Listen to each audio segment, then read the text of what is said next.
अतीक अहमद की पत्नी शाइस्ता परवीन ने सीएम योगी आदित्यनाथ के नाम एक पत्र लिखा है जो सोशल मीडिया पर काफी वायरल हो रहा है। फरार शाइस्ता ने पत्र में यूपी सरकार के कैबिनेट मंत्री पर साजिश रचने का आरोप लगाया है। शाइस्ता परवीन पत्र में लिखा है कि 24 फरवरी 2023 को एक अत्यंत ही दुखद और निंदनीय घटना उमेश पाल और उनके पुलिसकर्मी की दिन दहाड़े हत्या कर दी गई।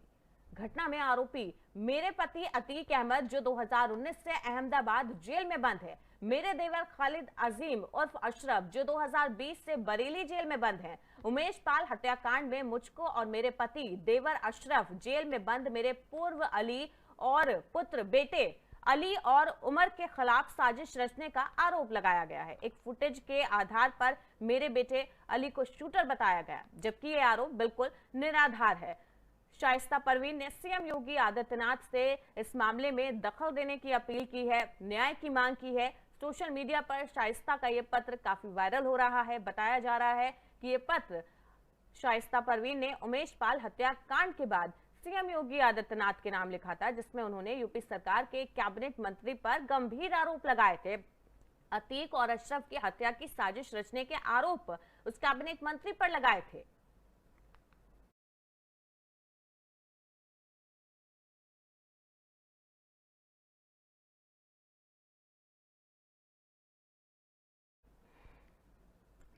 यूपी में निकाय चुनाव से पहले संभल में पुलिस ने अवैध शस्त्र फैक्ट्री का भंडाफोड़ किया और मौके से एक आरोपी को गिरफ्तार कर लिया। मामला हयात नगर थाना इलाके का है, जहां पुलिस ने एक अवैध शस्त्र फैक्ट्री का पर्दाफाश किया। 6 तमंचे, एक देसी रिवॉल्वर और कई अर्ध बने तमंचे मौके से बरामद किए हैं। इसके अलावा शस्त्र बनाने के उपकरण भी मौके से बरामद किए गए हैं। आरोपी को भी गिरफ्तार किया गया है। भारी पुलिस फोर्स के बावजूद एक आरोपी अंधेरे का फायदा उठाकर फरार होने में कामयाब रहा, लेकिन एक आरोपी यहां पर पुलिस के हत्थे चढ़ गया। फिलहाल पुलिस उससे पूछताछ कर रही है और फरार आरोपी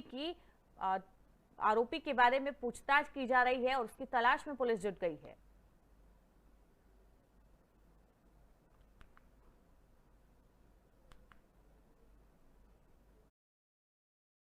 जनपद संभल में आगामी निकाय चुनावों के परिप्रेक्ष्य में पुलिस के द्वारा लगातार अवैध शस्त्रों के विरुद्ध अभियान चलाया जा रहा है। इसके अंतर्गत थाना हयात नगर की पुलिस के द्वारा आज एक अभियुक्त को गिरफ्तार किया गया है, जिसका नाम वकील है। ये रुकनुद्दीन सराय थाना नखासा का रहने वाला है। इसके पास से पुलिस ने शस्त्र बनाने की पूरी फैक्ट्री बरामद की है। इसमें से कुल 4 तमंचे 315 बोर, 2 तमंचे 12 बोर, 1 रिवॉल्वर 32 बोर तथा इसके साथ में 3 अर्धनिर्मित तमंचे भी बरामद हुए हैं। साथ में कारतूस अलग अलग बोर के और इसको तमंचे बनाने की जो उपकरण होते हैं, जैसे कि खाली पाइप और अन्य उपकरण, ये बरामद किए गए हैं। इसको आज गिरफ्तार करके जेल भेजा जा रहा है। इसका एक साथी भागने में सफल रहा है, उसकी गिरफ्तारी का प्रयास किया जा रहा है। इसी प्रकार से संभल पुलिस के द्वारा लगातार अवैध। अगली खबर अलीगढ़ से है, जहां अलीगढ़ के इगलास क्षेत्र अंतर्गत गांव कजरौठ में वसूली करने गई विद्युत विभाग की टीम को ग्रामीणों द्वारा दौड़ा कर पीटने का मामला सामने आया है। वहीं घटना के बाद विद्युत विभाग की वसूली टीम में शामिल एक कर्मचारी घायल हो गया। घटना की सूचना पर इलाका पुलिस मौके पर पहुंची। घायल विद्युत कर्मचारी को अस्पताल में भेजा, जहां पर उसका इलाज चल रहा है। वहीं पीड़ित विद्युत कर्मी द्वारा पुलिस को दी गई लिखित शिकायत के बाद पुलिस इस पूरे मामले की जांच पड़ताल में जुटी है।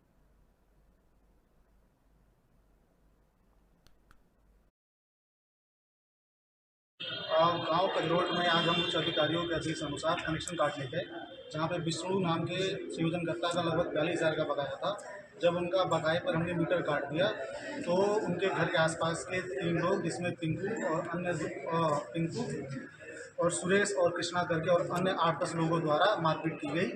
इसमें लाठी और डंडे से उन्होंने हम पे हमला कर दिया। इसके बाद हमने 100 नंबर बुला के विधानसभा उपचुनाव को देखते हुए पुलिस अधीक्षक संतोष कुमार मिश्रा और जिलाधिकारी दिव्या मित्तल ने विधानसभा 96 उपचुनाव को सकुशल संपन्न कराने के लिए विधानसभा क्षेत्र के संवेदनशील मतदान केंद्रों का निरीक्षण किया।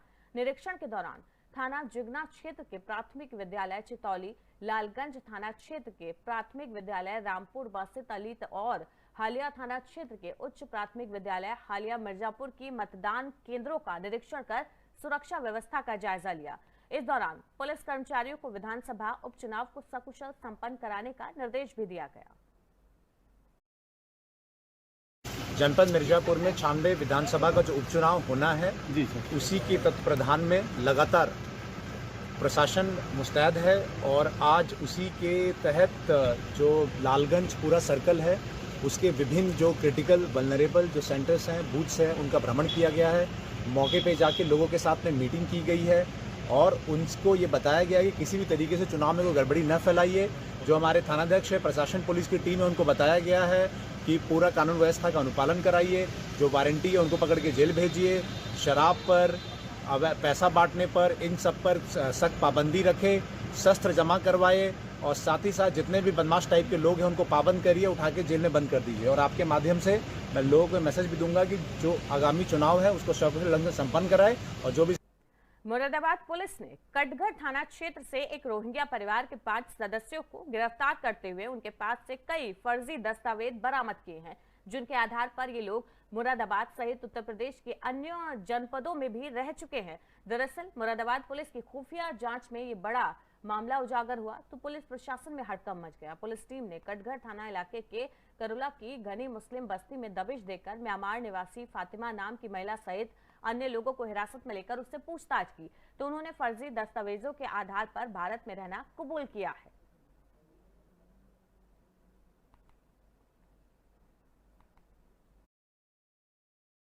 देखिए, थाना कटघर क्षेत्र में कुछ जानकारी मिली थी कि कुछ विदेशी मूल के जो व्यक्ति हैं वहाँ पर रह रहे हैं।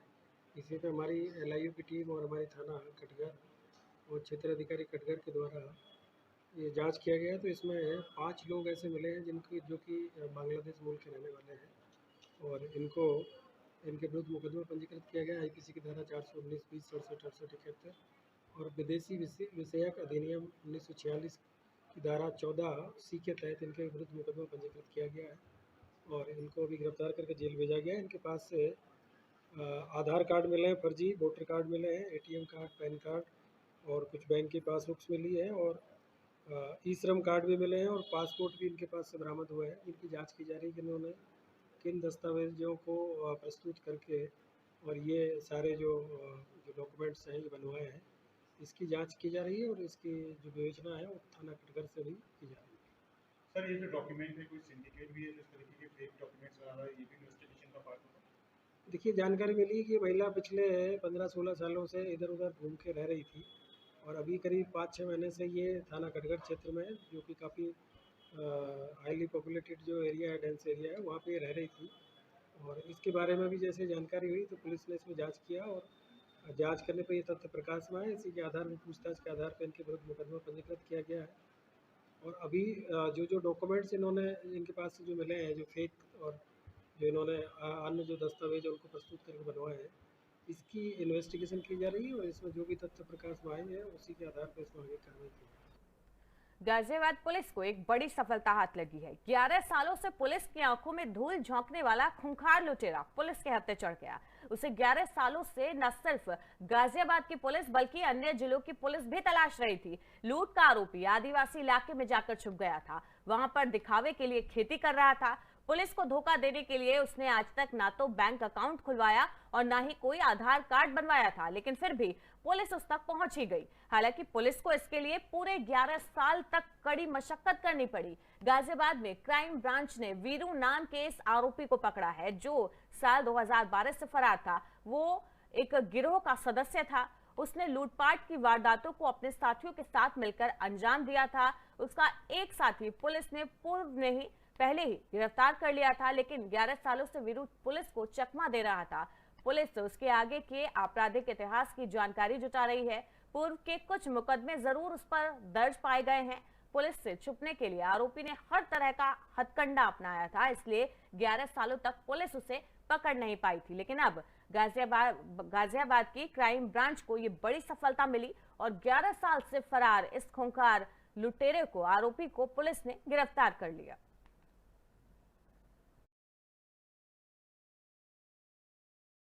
देखिए, आज crime branch police commissionerate Ghaziabad द्वारा जो है एक बहुत बड़ी सफलता हासिल की गई है। 11 वर्षों से लूट का वांछित अपराधी था, जो कि कच्चा बनियान गिरोह से संबंधित था, जिसके संबंध में थाना इंदिरापुरम पे 2012 में मुकदमा एक लिखा गया था और उसमें उस मुकदमे में जो है 15 लाख की ज्वेलरी और कैश जो है गए थे और घर के सदस्यों को बंधक बनाया गया था। तत्कालीन उस समय जो है मिथुन उसमें जो है एक मुलजिम था, उस समय गिरफ्तार हो गया था और ये मुलजिम जो है जिसका नाम है बीरू, ये पिछले 11 साल से वांछित चल रहा था। सन 2018 में तत्कालीन एसएसपी गाजियाबाद महोदय द्वारा जो है इसमें 25,000 का इनाम घोषित हुआ था और लगातार प्रयास करने के बाद भी कई टीमें लगी हुई थी, गिरफ्तारी नहीं हो पा रही थी। लेकिन कल जो है इसको गाजियाबाद के इंदिरापुरम क्षेत्र से गिरफ्तारी हुई है कल।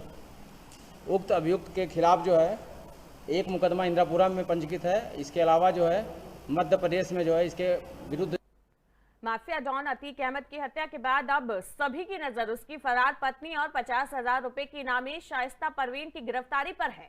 ताजा मिली जानकारी के मुताबिक शाइस्ता परवीन की गिरफ्तारी के लिए पुलिस ने कॉम्बिंग मार्च किया है। उनके मारियाडीह के भरेटा गांव में छुपे होने की सूचना पर पुलिस वहां पहुंची थी। पुलिस सुबह से ही आसपास के इलाकों में तलाशी अभियान चला रही है।